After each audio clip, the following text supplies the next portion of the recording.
We've got Miss Galia Brahim and bringing her to the stage.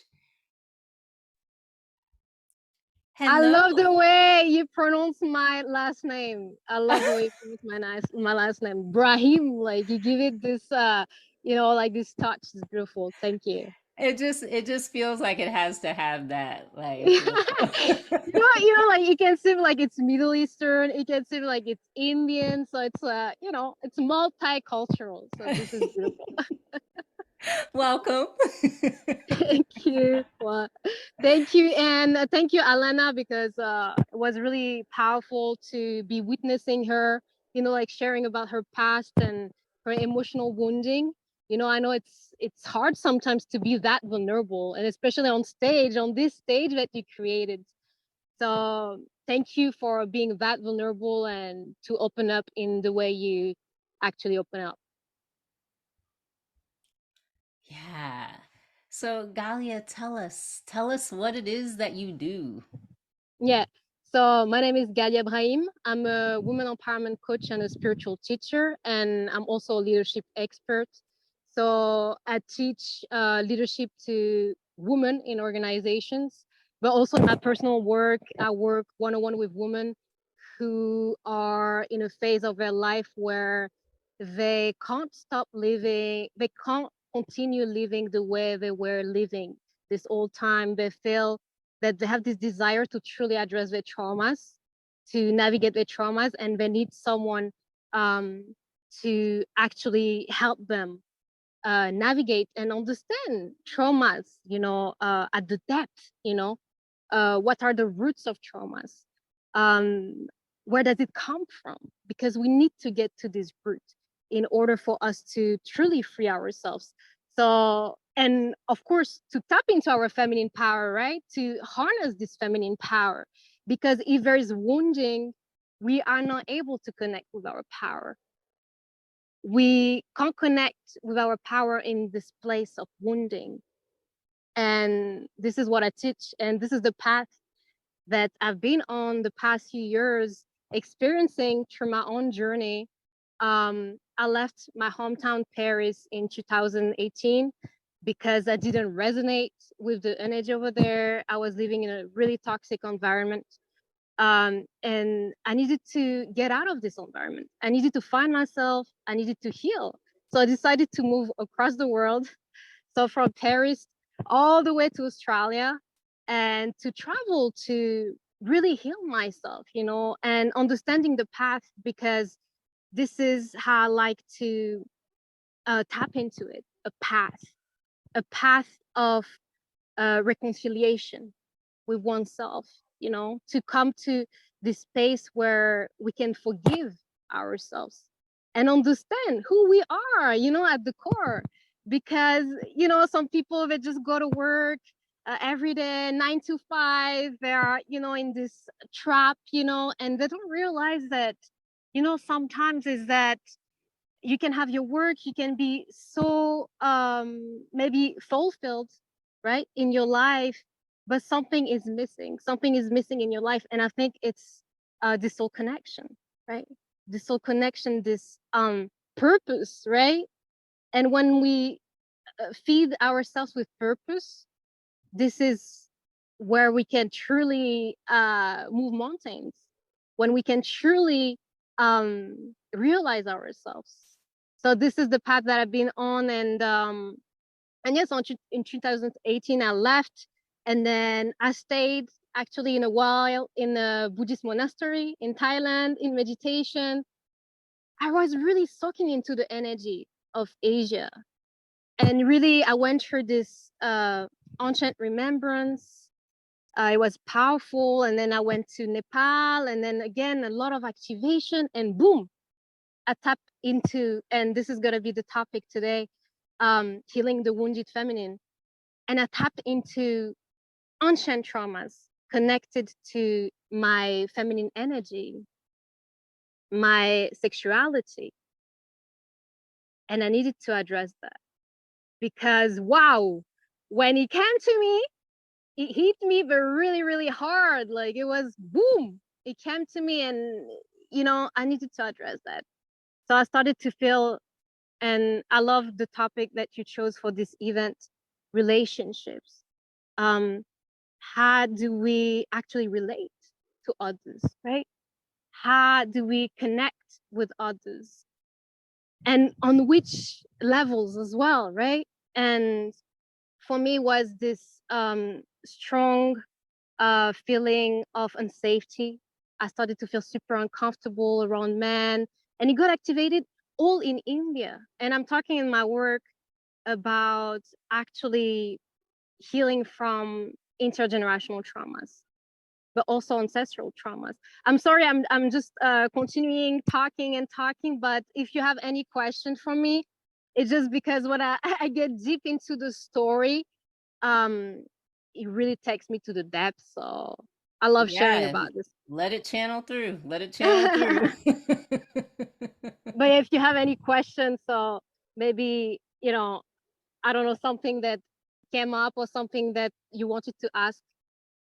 Well, I love how you speak to the wounding and the intergenerational traumas, because literally all of us come to our relationships, whatever type of relationship it is, we're coming to those relationships with all of that baggage, Mm. and a lot of times people think that it has to be this, major baggage. But I come from a home where, it was a wholesome home. I didn't think I had baggage, but actually I had baggage, right? And so I love to hear you speak to the wounding and intergenerational trauma that comes up for people. Yeah, thank you so much, and thank you so much for showing yourself. And I truly feel that, when it comes to this wounding, and this is, I think, the collective, right? Us, I'm saying, as a planet, as a collective, we've been through a lot of traumas the past few years. We survived a pandemic. Many people were impacted in so many ways, and I feel that this pandemic pushed us to truly go inside, to truly self-reflect. And now it's confronting the shadow, and we can't go through life without actually addressing the shadow. Like, it's gonna be with you. I traveled the world. I tried to, like, push it away. I tried to do anything, but it was following me. It was following me. It was following me. Following me. Okay, you can't be happy if you don't address it. You need to enter this place of transmutation as well. Energy alchemy, what it means to truly transmute our fears into this light, into this purpose, into this power, right? We're talking about power and reclaiming our sovereignty as human beings. And I think this sovereignty comes from this, yeah, I've been hurt. Maybe I've been in the past violated, but does it mean that I feel violated in my daily life? Does it mean that I feel that I'm the survivor? This is when I have some hard time with the word, survivor, because it still implies that you've been through a battle, but you haven't fully transcended it. So you really identify with it. So this is when I'm saying, no, I'm not a survivor. I'm not a survivor. I've never been a survivor. If anything, I'm a winner, because I'm able to come here to introduce myself, to be vulnerable, and still see power in it, right? Seeing power in the wounding. And this is when we shift. This is when we shift. And this is the work that I do with clients, is that you shift when you stop identifying with what you are not. I'm a thriver. Yeah, you thrive. You thrive, right? You thrive, mysterious. You thrive. You don't survive. We're not here to survive. We're not here to stay in our root chakra on the survival mode. No, we need to come out of these lower chakras, and we need to expand now in the higher dimensions, right? In our upper chakras, opening the heart space. the heart space, the connection, this connection actually with the divine, this connection with ourselves, with our higher self, our higher timeline, people. So let's be about it. Let's be about it today. It's now time to truly awaken to what we are. And I find it in this shadow work, to be honest. This shadow work has been really enlightening for me, right? It's the shadow, but this is the enlightening path, the shadow. And we see a lot of things happening in the world today, a lot of wars, a lot of suffering. And what I see in it is that this is the jihad, the struggle of the soul, truly. This is the struggle, the battle of the soul, this inner battle inside of thyself that people right now, more than ever, need to see that they need to heal themselves, especially in the framework of a relationship, right? We need to be able to recognize our patterns. Why do I act the way I act? Okay, maybe my mother was acting the same way. Maybe I'm just reproducing what I've seen played out in my uprising. How I saw my parents actually interact with each other. All of this, we need to be able to understand these patterns, tap into these patterns, these dysfunctional patterns that are inherited, so we can free ourselves from them. And now we're acting from this place of wholeness. I understand you. I know your battles. I know what you've been through. And I'm not going to judge you for this. Instead, I'm going to create a space for you. I'm going to create a space for you to express yourself without fear of being judged. This is what we do. We create this container. And I want to take it back to you were speaking of shadow work, and I was reminded that during this challenge, I haven't really brought up shadow work. Right? We had 10 days together and had to cram a lot in, but we didn't speak to the shadow, and so you bringing that up, I really would love if you would elaborate on talk about the shadow, speak Mm, to what type of work do you do with the shadow? I love this question. I love this question. Thank you so much for asking. This is there's so much to say about the shadow, but for me, the shadow is truly connected to our unconscious and what's happening in the unconscious and the layers of this unconscious.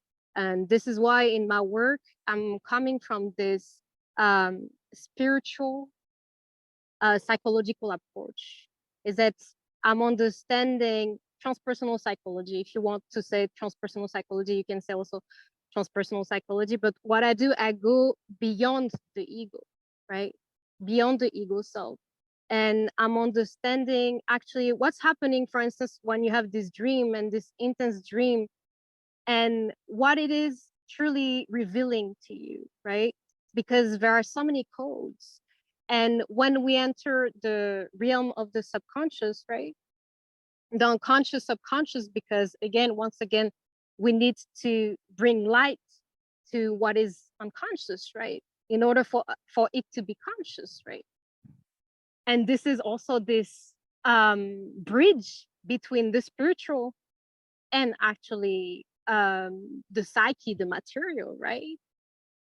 So this is the work that I do, is that, okay, in order for you to understand why you still feel limited, why you still feel like you can't move forward, well, you need this deep dive, right? Into your unconscious, understanding why in the first place you suffer. And sometimes actually we tap into some remembrance that belongs to actually the soul, the immaterial, right? The soul. This is why I was expressing earlier that I became aware more and more of traumas through downloads, actually, through downloads of actually this unconscious, right? This unconscious of the collective, right? And we are actually the product of this collective unconscious. That means that our beliefs, our belief systems don't even belong to us. They belong to other people before us. They belong to as well other people, not just in our family circle, but also beyond our family circle. So what we do actually now, understanding now we need to tap into this spiritual wounding. So for instance, ancestral traumas, this is a big one because in our ancestry, in our DNA, right, our DNA is already corrupted. Because in my own work, I'm talking about how in the womb of mother, we were already absorbing the psyche, right, of our mother. So everything that she was feeling in the womb, if she was feeling depressed, if she had fears, we are going to inherit this emotional blueprint. We are going to inherit her thinking. Imagine that's crazy. It's like sometimes I'm thinking, I'm like, am I thinking or is it my mom thinking? Because it's just like, come on, I'm just like, it's not my these are not my thoughts. There must be my mom's thoughts.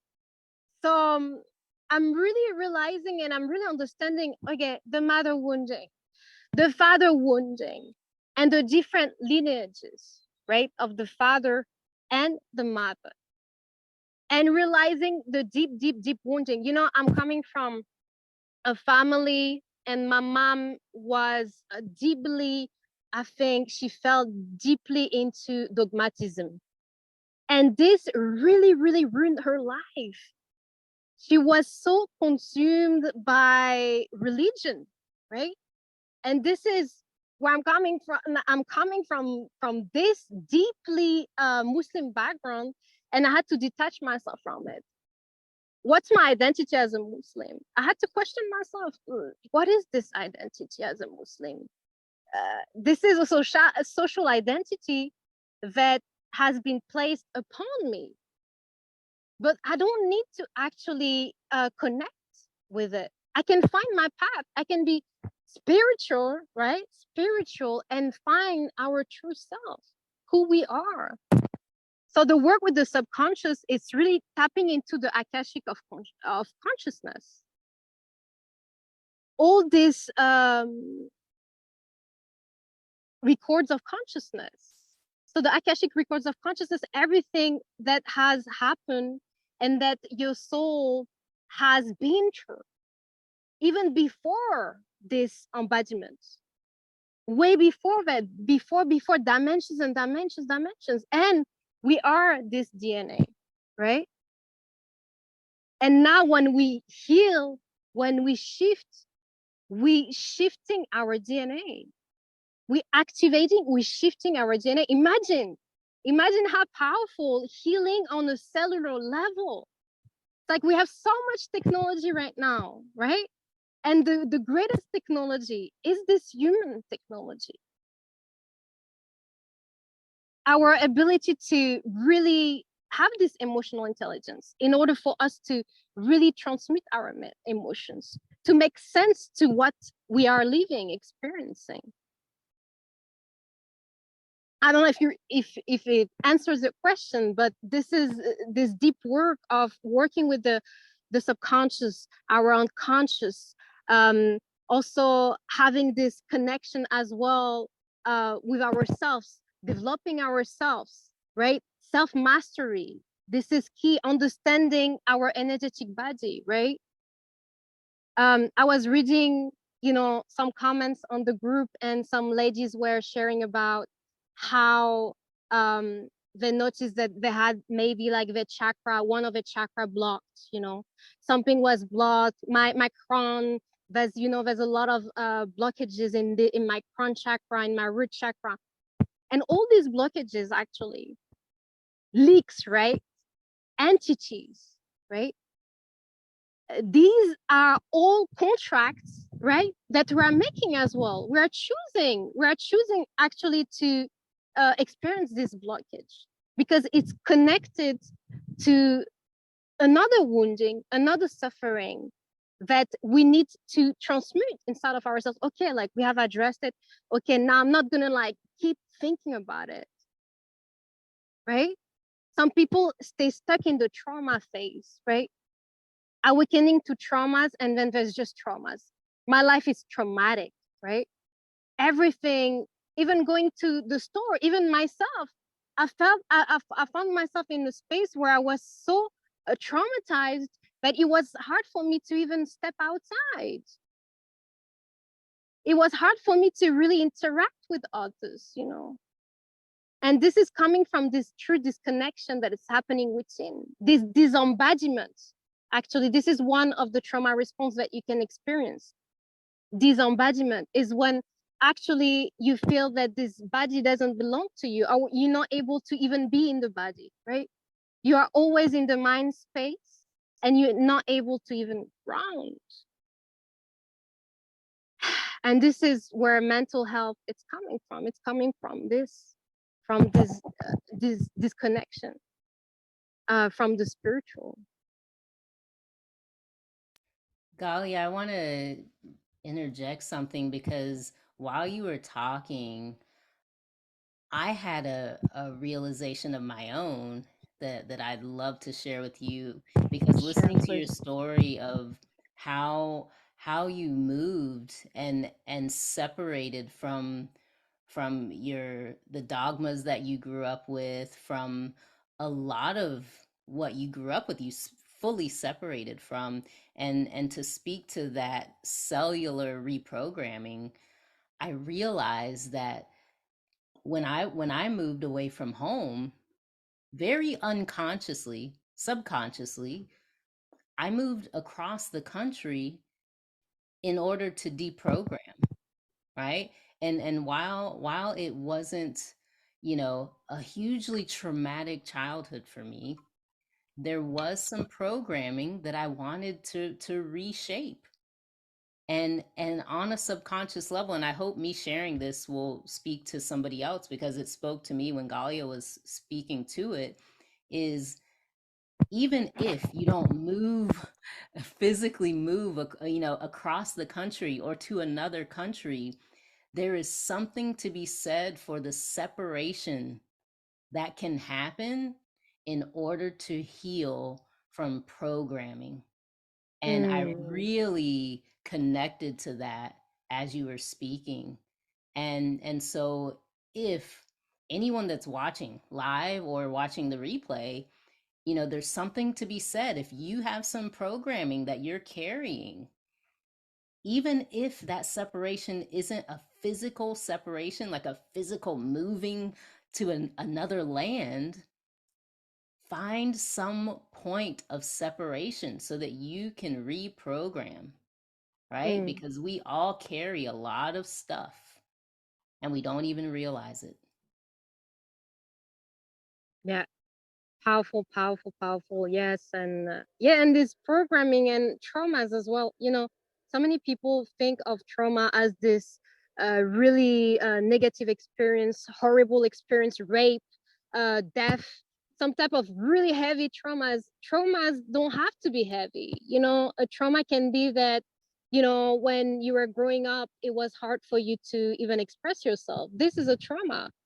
The inability to express yourself, it is a trauma. You know, it can lead you to really have, you know, bad anxiety, you know, and depression and so many other diseases that can come from this inability to express.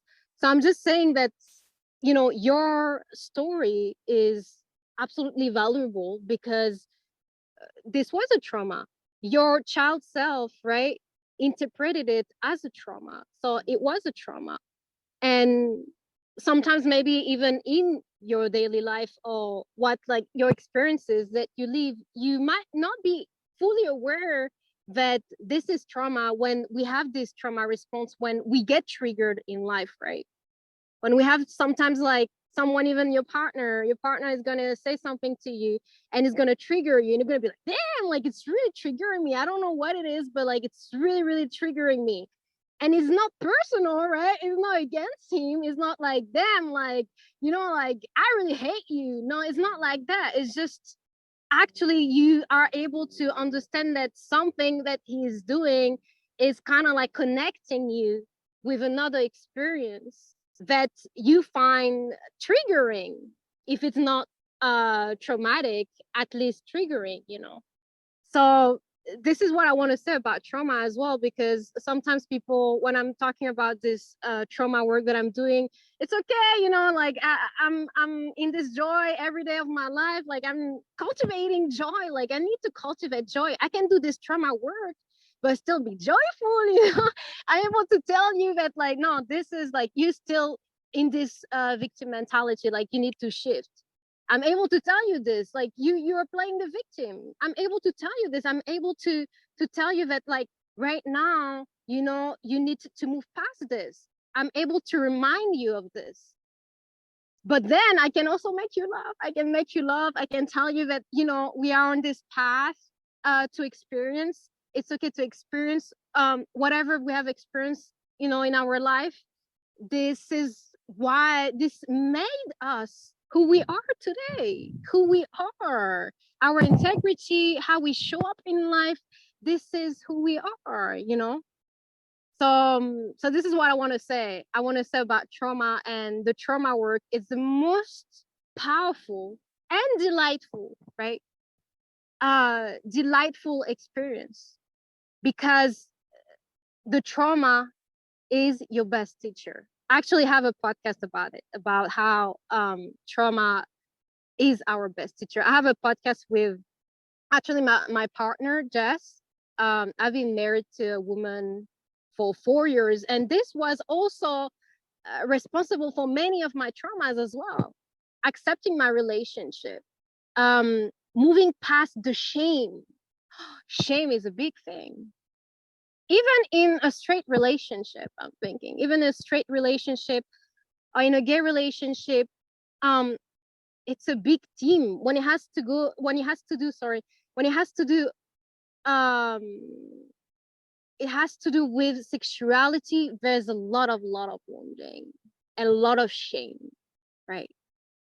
And with my partner, when I started to become aware of traumas, actually in India, I had an experience with my teacher actually that really awakened me, because I had really this deep, I would say, relationship with my teacher. I truly respected him, and he did something really disrespectful, and I lost my faith in him, and I lost actually my respect for him.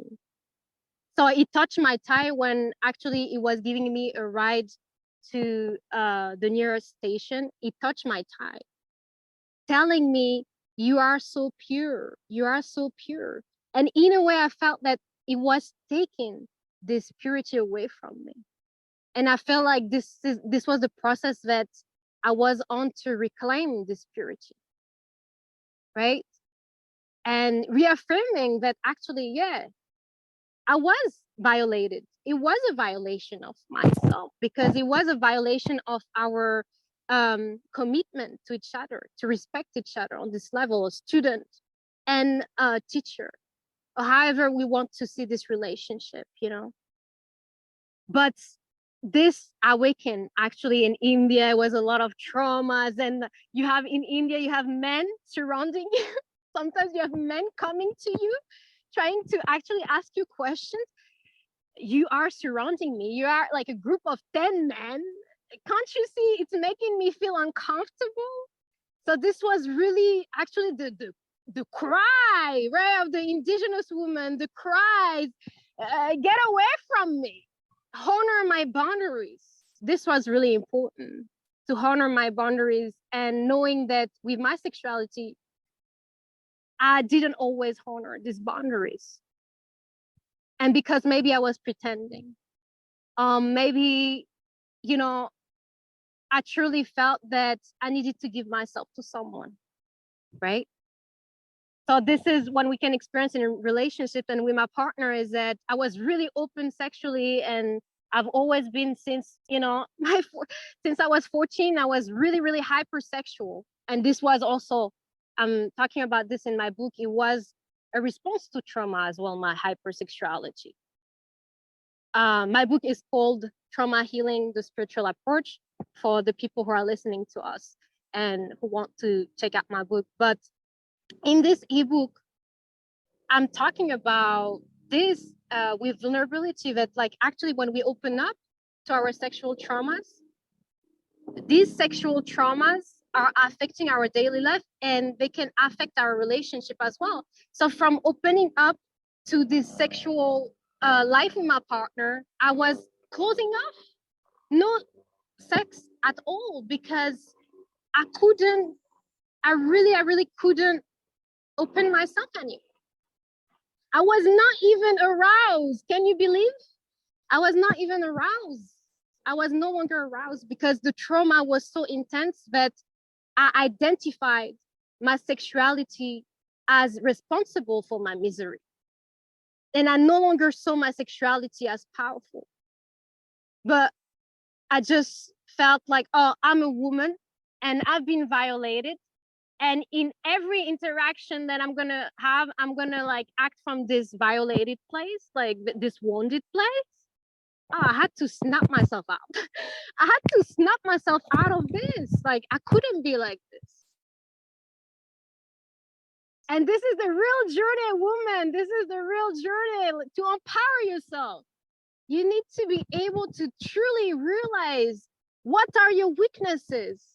And let's address these weaknesses together, right? Because so many people are going to pretend that everything is fine in their life. No, I'm going through something. I'm going to be vulnerable with you and I'm going to tell you, yeah, I'm going through something. Right? Right? This makes us powerful. This makes us